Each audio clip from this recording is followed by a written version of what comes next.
Welcome back to the conversation around gender-based violence, sexual reproductive health rights, and HIV/AIDS in the Ministry of Defense and Veteran Affairs and the family of the Uganda People's Defense Forces.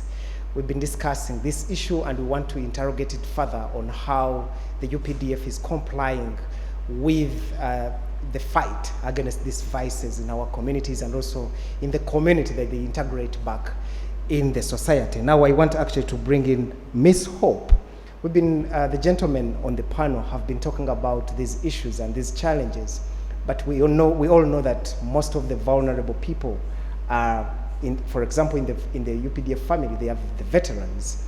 But within the veteran circle, there are also the vulnerability of the women, the widows, and the children.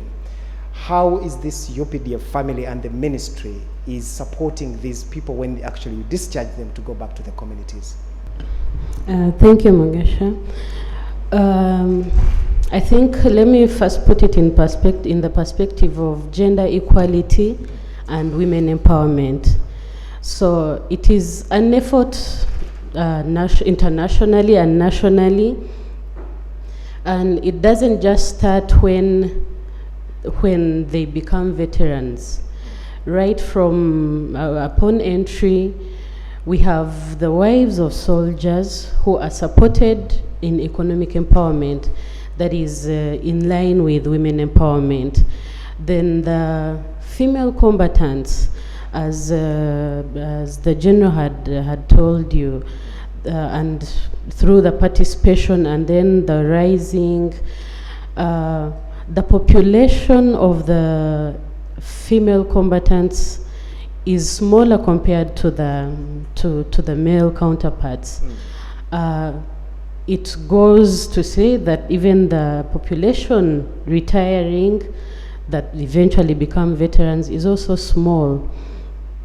But they are not discriminated against in giving support. As the commissioner earlier mentioned, veterans are supported throughout till someone passes on.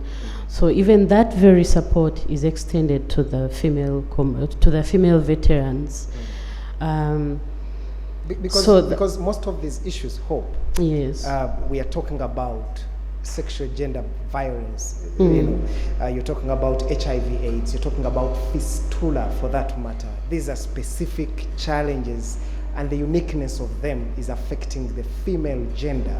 Yes. How is the UPDF supporting these people? Because yes, we may understand that these challenges may be in the, among the men and rather the women in the uniform, but specifically the veteran docket. Usually when you, honestly, it's vulnerable from the onset. Maybe Brigadier General can as well come in. Can I help you, Yes. Hope? I think I need to support my daughter here. The veteran is still entitled to free medical services from the UPDF. So whether the lady has a fistula problem or any other health challenge, she still can be attended to by our doctors and the medical personnel. Okay. Yeah. So, and that is on the medical bit, but even economically, those very circles that the commissioner mentioned, they're within those circles. And there's been a gender awareness program even among the veterans.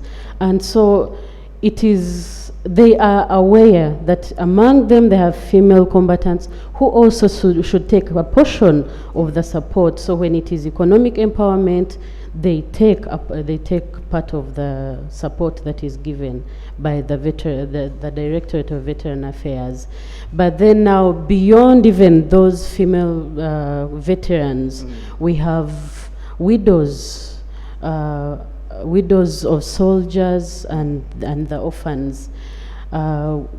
They are given support. They've formed associations, and they've been supported economically. They receive psychosocial support, and there is an officer actually in charge of widows nationally, widows of soldiers. Of soldiers. Yes, thank you. We actually will come back to that issue. Let me bring in now Captain Solomon. This issue of the veterans and how does the UPDF support them in regard to, for example, sexual reproductive health? Most of the issues that are involved in there, you have fistula, you have HIV/AIDS. How do you support these people after discharging them? How do you support them with testing, information, treatment? What program have you put in place to ensure that actually they still get the service they would have gotten when they're still in service? As I said earlier, the UPDF has got a system. So now in regarding the services concerning testing, first and foremost, we recognize testing as one of the important elements in the prevention of HIV and AIDS. Yes. Because it is the gateway for HIV treatment and as well as for prevention. So like testing, we would organize our mobile teams in those areas where they are hard to reach, those who cannot access our health facilities. Even when they retire, they go in their homes. The UPDF has got 31 ART clinics, and the UPDF has got 46 HTS testing centers. So those who are near those centers, they move to those facilities and access the service. Then on top of that, we also have a mobile team, which also moves around, and those who want to test, they come and test. In the beginning, we do it massively, but now Ministry of Health gave us guidance that we cannot do it massively because of resources. The testing kits actually, they are expensive. So what we do like screening. We have a HTS screening tool, whereby an individual comes, we screen. If he's eligible to test, then he's tested. On top of that, we also have got what we call self-testing kits, which we also distribute into the community. When we talk about communities, including all of the UPDF active, the retired, Ministry of Defense staff, and the people surrounding us at a radius. Our radius normally talk about 7 kilometers, but sometimes we surpass it even to 100 kilometers. So those ones, when they come, we distribute those testing kits, self-testing kits. Now, when somebody tests and finds he's HIV positive, here comes, we encourage that person to go and report to the health facility to have a confirmatory test. Then on top of that, we also conduct VMMC. We have HTS, HIV testing services, which are linked on VMMC services, voluntary male medical circumcision. So as we move into the community, also other men who come, they wish to do the test, they conduct the test with us. So that's how we've been giving these services to our veteran and all the communities, or a UPDF community, or Ministry of Defense community. I understand that all the issues that we're talking about, the universally accepted source is poverty. Poverty, hunger in these families. I want now to put this question, I wanted to put it before Brigadier General, but let me just bring in the Commissioner. How are you supporting these families, the veterans, for example? How are you supporting them to counter the problem of poverty and hunger in their families so that these problems can as well be prevented in the long run? First and foremost, we get back to the notion of circles that have been formed across the country. And as Hope said, even those that are vulnerable are part of these circles, or they have formed their own. So through these circles, many of them are doing different enterprises, including participation in agriculture, issues of tailoring for widows and orphans. There are issues of piggery, there are issues of apiary, there are issues of fish farming. If you go, for example, to Tororo, Kasese, Gomba there, many of them are involved in that. And as you rightly say, normally violence erupts because of economics. When the bargaining power in the household is tilted, you find that becomes a source of violence. It becomes a source of maybe somebody looking at alternative pathways on how to survive. And that can lead to HIV/AIDS, and so on and so forth. So through this, we've been able to reach out to these veterans, again with the support of our partners, particularly UNFP and UN Women, in facilitating them to improve their economic ventures that they are doing, but also providing financial literacy, and how to manage their financial management, general records keeping, so that whatever they are doing is profitable. And as a consequence of this, it has created a lot of harmony within families. But I also wanted to get back to the question you posed to Hope about vulnerable people within a vulnerable community. We indeed recognize that aspect, and if you can talk, for example, about female veterans, as a consequence of our home-based approach or program, we've been able to put up what we call a legal aid clinic to support the widows, to support those that are indigent or poor in terms of access to justice, or issues of where land is grabbed, for example, procurement of letters of administration, and so on and so forth. So through all these aspects combined, we've been able to make a difference with support of our support. I'll come back to you, Commissioner. Let me just bring in Mr. Samuel. We've been talking about challenges, and I usually don't like people talking about the negatives all the time. Are there no success stories, borrowing from what the Commissioner has been talking about these programs? Are there success stories in these programs where actually veterans have benefited from such programs? Yeah, I thank you, but I thought I should make this intro, then I come to your question. The viewers who are viewing us now have to understand the Ugandan veteran, because we are living in a global age, and somebody could be comparing us with the US, with other developed countries. You have to understand the uniqueness, the history of Uganda. Yes. Because I'm talking about that because if you look at socioeconomic characteristics, we have had a case in the history of the veterans in Uganda where we had veterans getting out of the army when they were even below the age of 20. So we are talking about young people. So those viewing us, just imagine you are 20 years, you took up a career to serve in the army, and then you are told to go home. You have a wife or you don't have. Then it's also important, the viewer that is actually following us now, to also understand the culture in which we live. I want just to cite one proverb in Uganda, and the proverb says, omukazi mmese nebwekulira mu nyumba ekubba.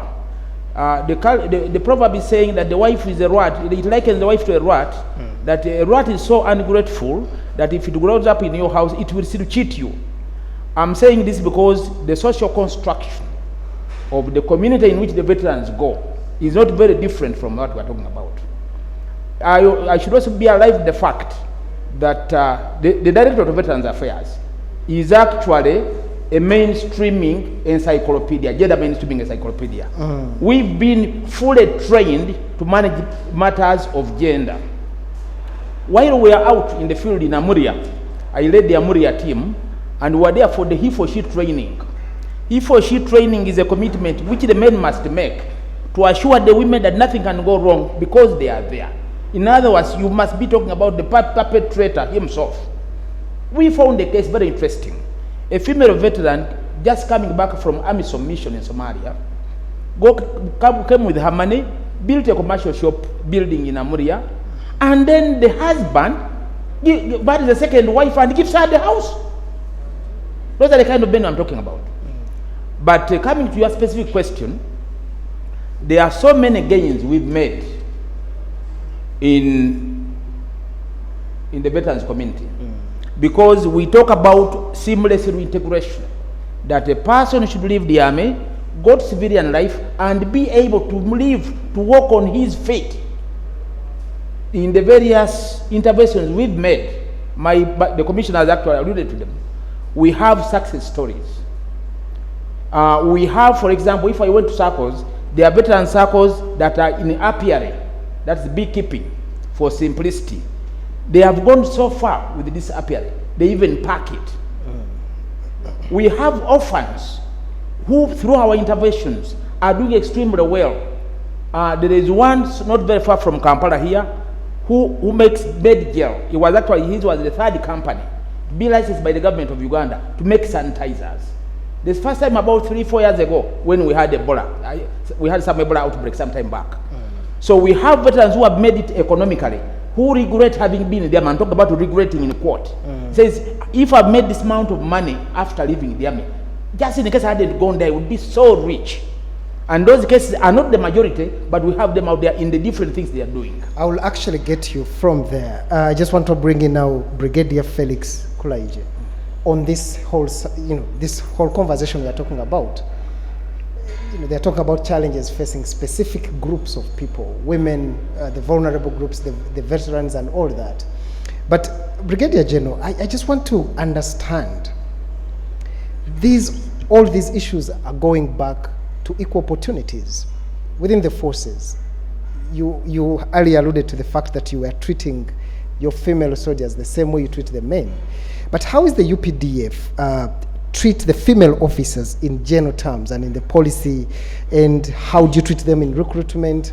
How do you treat them in training, promotion, and also are there marginalization cases within the forces, and what measures have you put in place to ensure that there is equal opportunity for everybody in the forces? Thank you, Mr. Moderator. In fact, something I had not mentioned that you have reminded me about, the seasons. We take cognizance of the seasons. When an individual says I'm a neo, we don't even ask for further. She is given off because of the season. Yes. I hope you understand what I mean. I know. 2, maternity. People are allowed to bear children. Within the forces. Within the forces. We put a regulation of 4 years after training. I'm afraid that has not been respected by both men and women. But when a lady conceives, time for delivery comes, she's given off. That's a must. There are things we don't even debate about. Yes. But what I want to bring out is the aspect of sex education. Sex education. Because you are dealing with veterans who are at the tail end of life. Yes.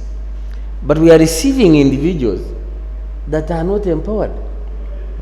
You have empowered the girl child, but you have not empowered the boy child. Yes. As we speak today, we have empowered women that are faced with disempowered boys, mothers' sons, mothers' babies who have beards, that are not ready to take on responsibilities as men. And for me, that's what my problem is. That this country is in danger.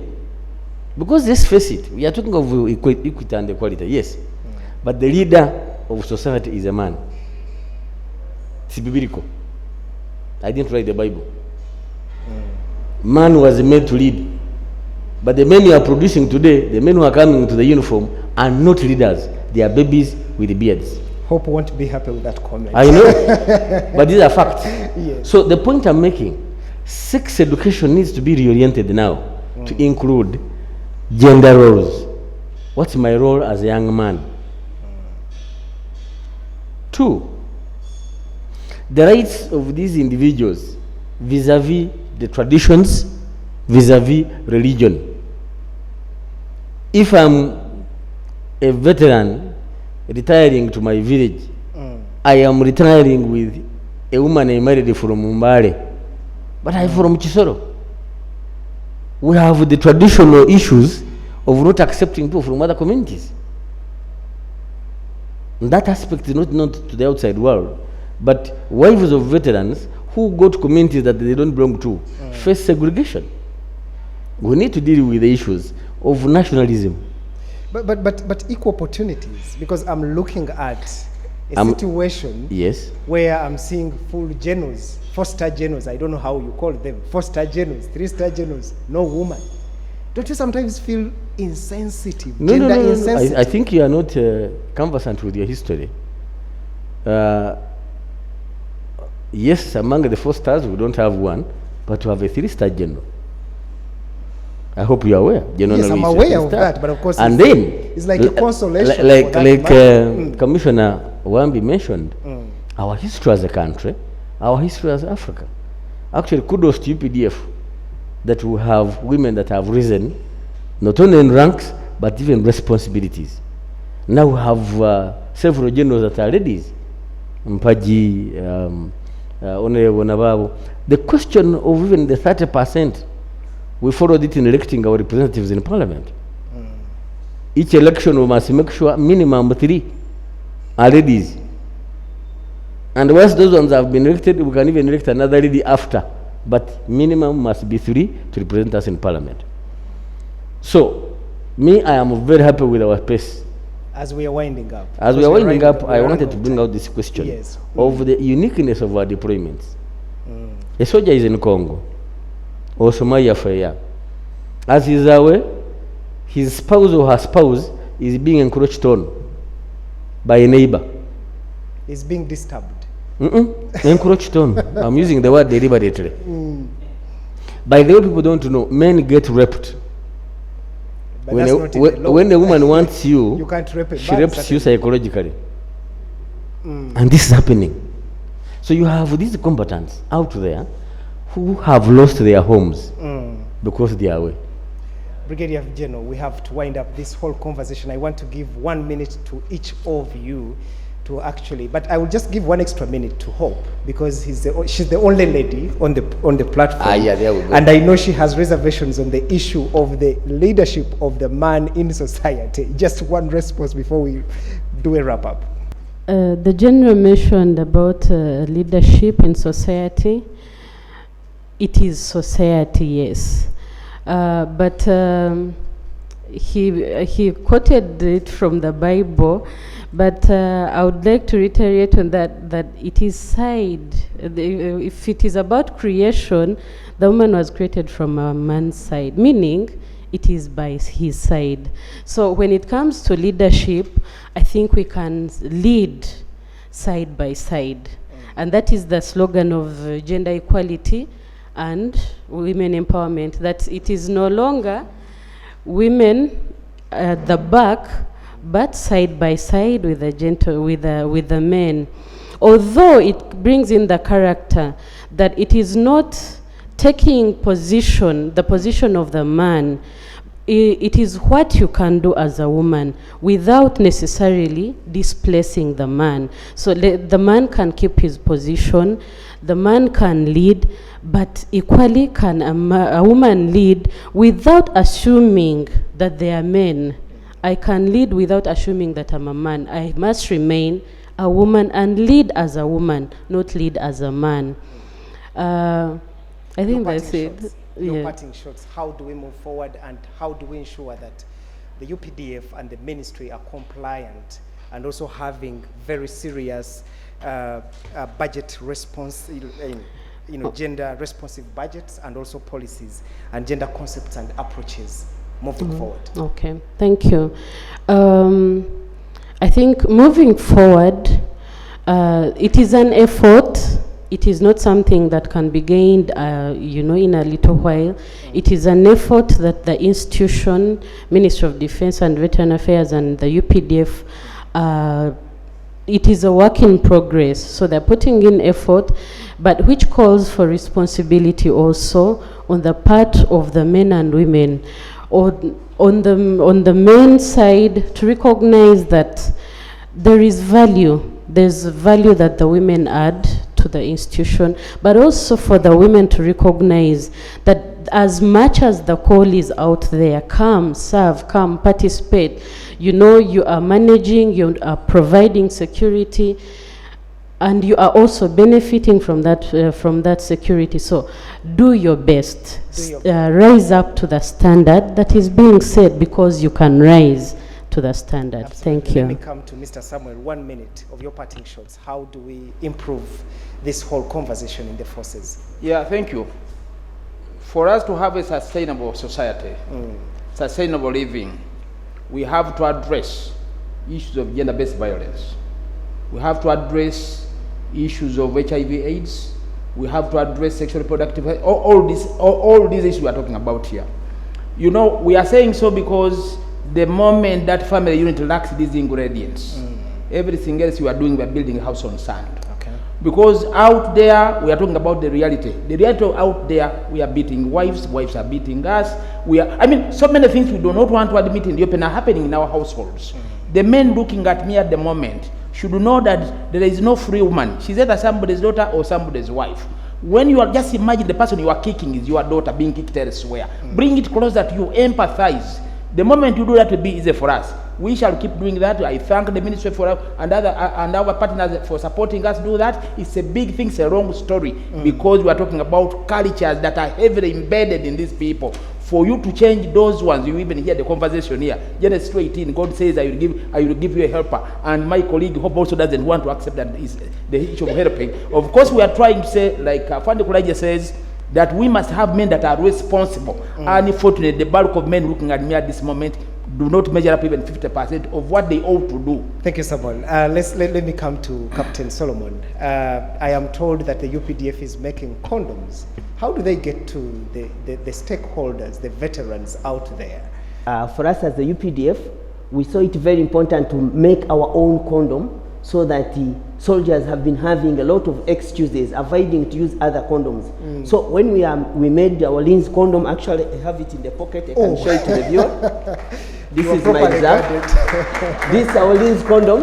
It is given to any soldier who is going for any operation. Which operation?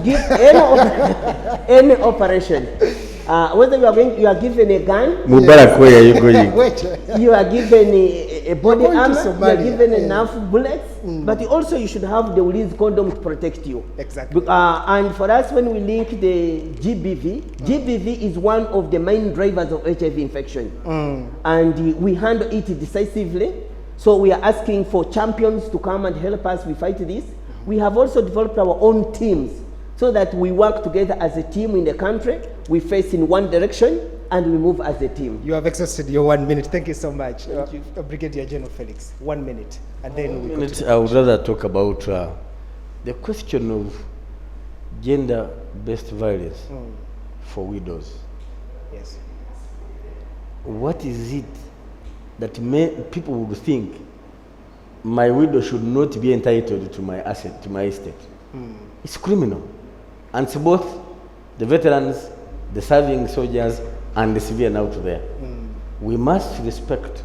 If Hope has left her parents' home to my home, she is entitled to my estate. But you find people want these ladies to walk away. And the fellows are fighting for the property of the departed. Because they are male. Because they are male.